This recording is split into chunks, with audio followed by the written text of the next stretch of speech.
Welcome to Raw Underground. First rule about Raw Underground, we don't talk about Raw Underground. Woo! I got a lot to say about this show tonight. I'm not gonna lie.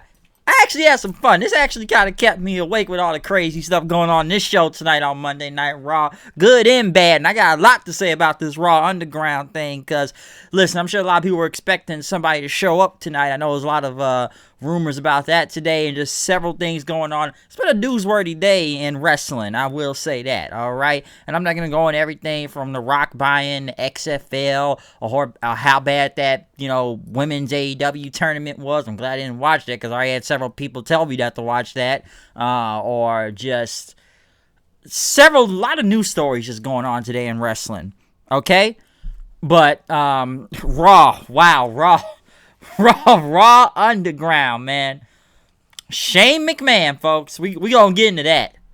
Woo! I got a lot to say about that. I got the energy tonight for this, but we kicked off Raw, going to the announce team, and as they're talking, the lights started going out. So expect a lot of technical difficulties throughout this show, from mics not working and lights going in and out. As first we kicked it off with Apollo Crews finally being back on the show to finally have his match against MVP for the United States Championship. Because I didn't really think this was even going to be a rematch or anything, but since Cruz has been gone, which, they said Lashley took him out, but he may have had the virus, he was back. He had his old U.S. title as MVP, had the new U.S. title, and, MVP pretty much told him, like, okay, you getting your rematch tonight and everything, but there's a reason why you were taken out and everything. So tonight we done. The beef is over after this tonight. And as the match went on, the lights kept going out here and there. Excuse me. Of course, Lashley and Benjamin were out there getting involved. But MVP was pretty much going for his players boo. Cruz ended up getting out of the way. Hit over a crossbody off the middle rope right there. And, he ended up hitting his finisher on him, that powerbomb-like thing, which he won. So Apollo Crews has now both the titles. I'm not going to call him a double champion, but he does have that new U.S. title now. Lashley tried to put him into the full Nelson, but Crews was able to get out of Dodge as he was interviewed in the back by Chaya Caruso, saying he is now the rightful U.S. champion. He loved that he won, and, he had to beat the odds out there, but he has his title now. This is his first ever title in WWE. He wants to show his kids that, he wants to hang it up, I guess, in their room or something, have his old title hang it up because he wants them to remember that this was his first championship in the WWE. And, he thanked MVP for paying for this new title that he's going to be holding on to now. As they went back to MVP, who was still out there at the broadcast table, pretty much saying that, you think this is safe? This is an unsafe work environment. The lights going on and off in this match. He doesn't know what's going on right here. Cruz shows up, steals that title, so I don't give a crap about your family, your wife, your kids, any of that. You stole my title, and I'm going to get my rematch at SummerSlam. So watch out, as MVP went on to say. So we're going to get another match between Apollo Crews and MVP. Why? I don't really need to see it again, but I'm sure MVP was going to lose this, or I don't know what will happen, but apparently we're getting another rematch. But as the lights kept going on and off throughout the entire night, they went to Sasha and Bayley, talking about they got all the gold right now, and they even had their own video package, almost like a movie trailer again, talking about how Sasha won the title, but they then went to Asuka, I guess yelling in Japanese and saying that revenge will be very sweet. I think she said sweet. So I know she wants revenge. I just know that. But Sasha and Bayley, as they pretty much were pissed about Asuka being there, Shayna Baszler walked up in there saying, I've been waiting in line for a title shot for a while now, okay? So I need to have my own fun. As Sasha and Bayley looked at Shayna Baszler. Baszler just sucker punched Sasha onto the ground as Bayley was wondering what was going on. So, we're getting a match out of that tonight. Next, Kevin Owens, who I guess was on his way to host his Kevin Owens show. As he was on his way there, I guess he was getting a drink. The Iconics showed up there and wanted to get on his show. But Owens says, I already got guests on my show. So, you guys can probably get next week. But Kevin Owens was out there. Pretty much there's a lot of things going on Raw tonight with Shane McMahon, which we'll get into that soon enough. But he wanted to talk about his guest tonight, Ruby Riot. As, Riot, she's had a lot of bad luck lately, ever since she came back. Not even getting a win since February until recently now against the Iconics. And she's been dealing with people like the Iconics her entire life. But she finally got to shut them up because she got tired of the Iconics bullshit, which they censored that out at the end. But Ruby went on to say it would have been better if Liv Morgan was there to celebrate with her, as Kevin Owens brought out Liv Morgan as Ruby Riot looked surprised. And, Owens says, listen, I know you guys have mic problems right now, so I'm going to give you guys the floor since the microphones kept going in and out.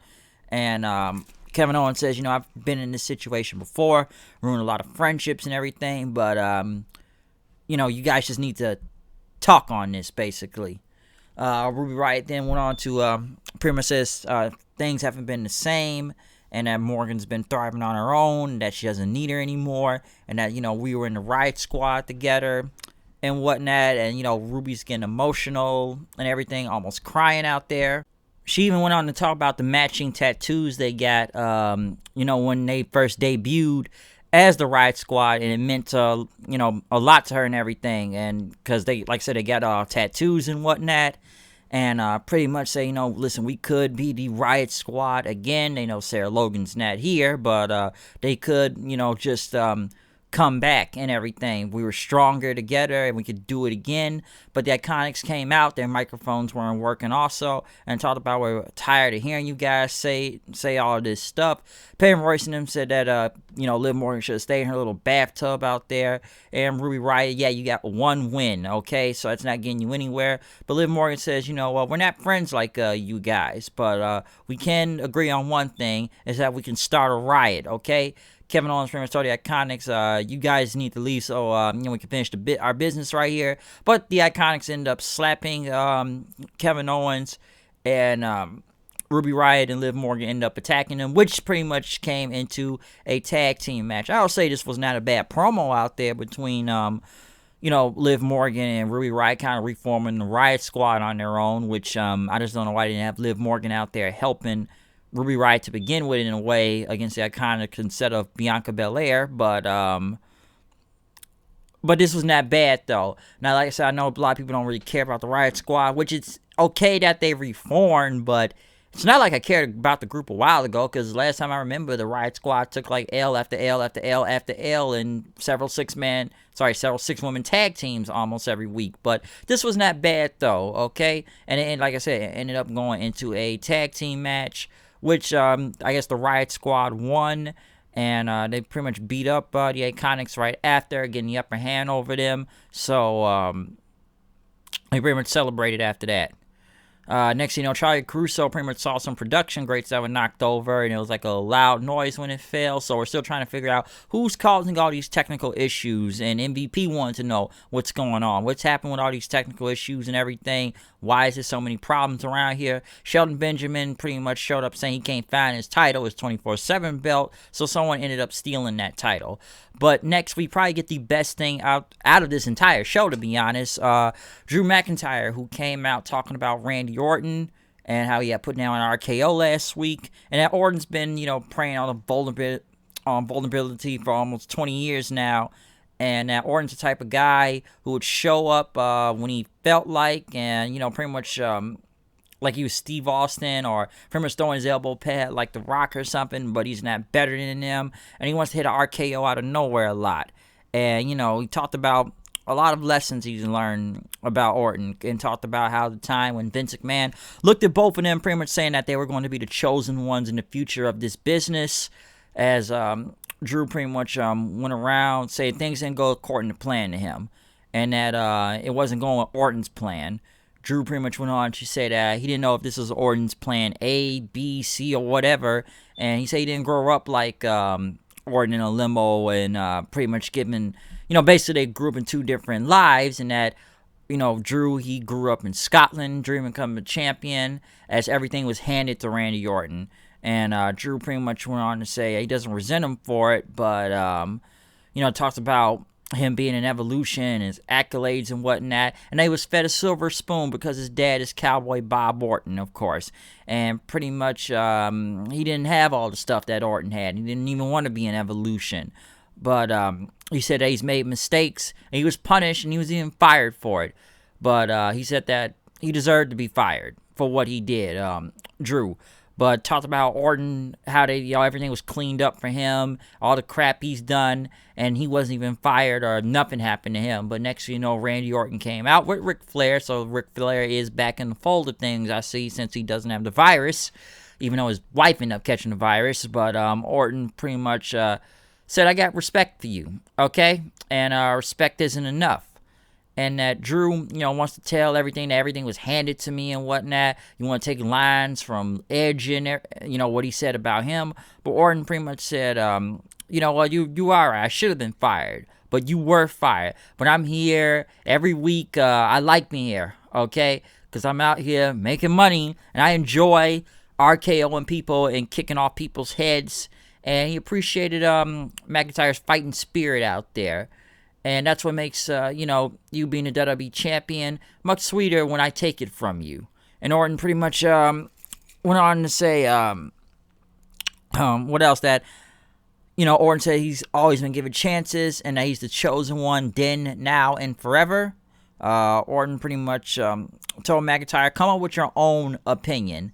Not from Edge or any legend and whatnot. Come up with your own opinion from your own mouth and make it original.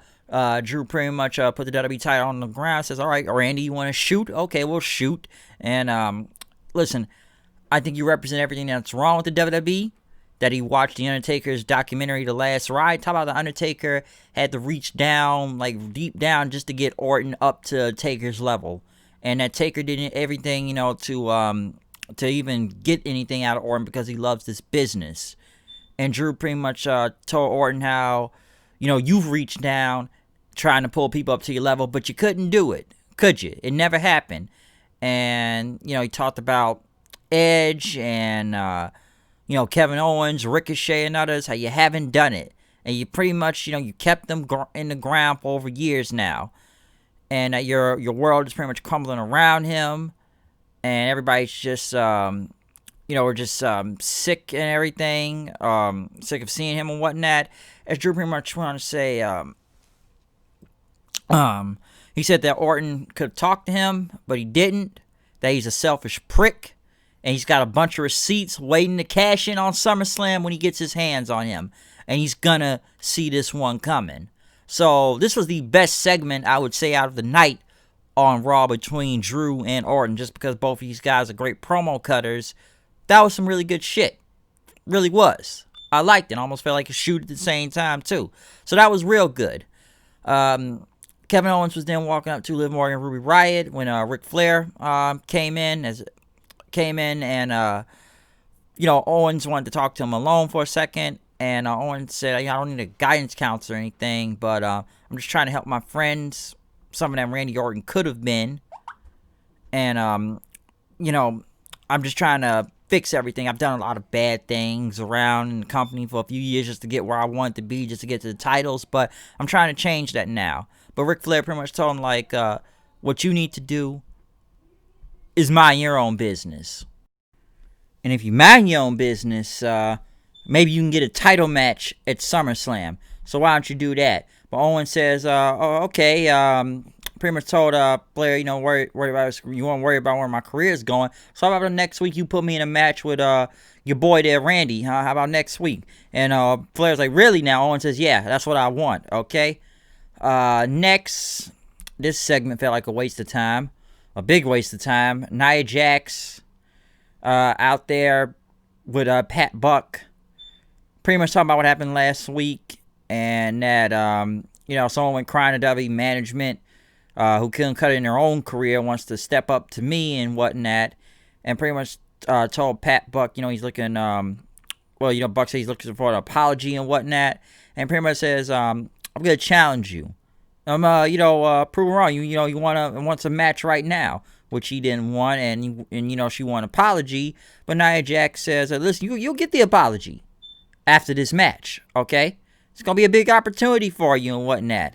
And I'm gonna start out slow for you so you can keep up and whatnot. But Pat Buck said we should do this in private. Pretty much she called him I think call him a ginger and everything. And Buck pretty much went on to say that you are now suspended indefinitely, no pay. Okay? And Nia Jax got pissed off, and basically she pretty much took his jacket, pulled it down, and then pushed him to the ground and kicked him out. So yeah, we got Nia Jax beating up dudes out here. This was a waste of time of a segment, okay? I don't really give a crap what Nia Jax even does. Why is she beating up WWE producers now for some reason? I have zero clue. Why is this even a feud? I don't know. So, yeah, we're going to have Nia Jax beat up guys now on this show. Makes zero sense. That's just bad. Real bad, okay? Then we got R-Truth with the 24/7 title.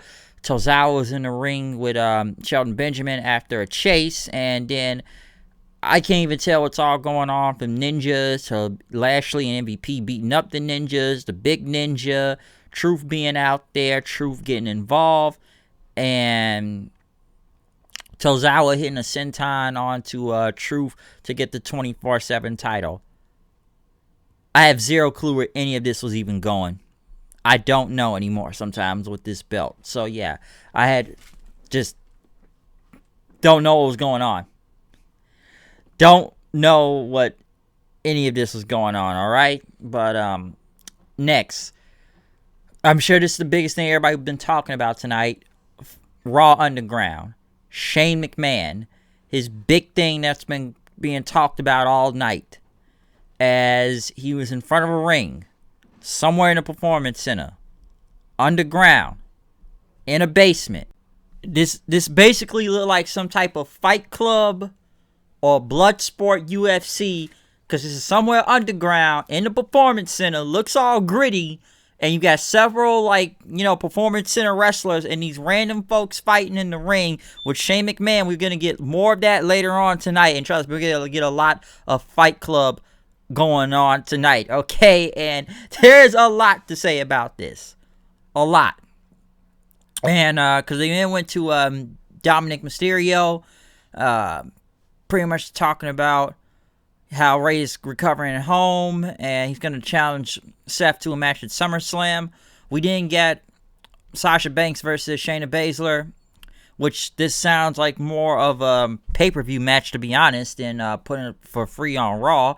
But we got this match right here, which wasn't really bad, honestly, until, it ended up in a DQ finish or a no contest, because Asuka came out and attacked Bayley, which for some odd reason the referee rung the bell, which even though Asuka didn't even touch Sasha, so why would you even ring the bell for that? I don't know what's going on with that, but then again, it doesn't really need to be a finish right now between Sasha and Baszler. Save that match for a pay-per-view, and pretty much as Asuka got in, Sasha and Bayley got out of Dodge. They then went back in the ring after commercial to Asuka, asking her about what's going on, especially with Kairi. She says that Kairi is not here. She'll be okay, which honestly, Kairi's not coming back anyways. But she pretty much went on to say that she wants a rematch with Sasha at SummerSlam. But Shayna Baszler came in and pretty much says, listen, we got an opportunity for you. I'm rooting for you to get the title back. But I'm excited to dismember you and take that title from you. So 9 times out of 10, it'll be a triple threat match, which Sasha came out then and says, listen, Asuka, you'll get a rematch at SummerSlam. All you gotta do is beat Bayley next week, okay? I still think it's going to be into a triple threat match, but some people think it's Shayna Baszler a face right here for kind of helping Asuka. I don't know. I just think she's still on the whole lone wolf on her own thing, okay? So that's what I kind of see coming from this. Garza was talking to some woman. They said she was from The Bachelor. I don't know, okay? Some woman. I don't know who she was, but they said she was from The Bachelor, and I guess she had a rose given it to him. Almost pretty much came in with Vega then, saying that whoever the girl was didn't belong there. And she says, well, a friend is here, which Vega pretty much wanted to speak with Garza then. So I guess they were to go do something. Next, we went back to the Fight Pit Raw Underground thing, which this Shane McMahon comes in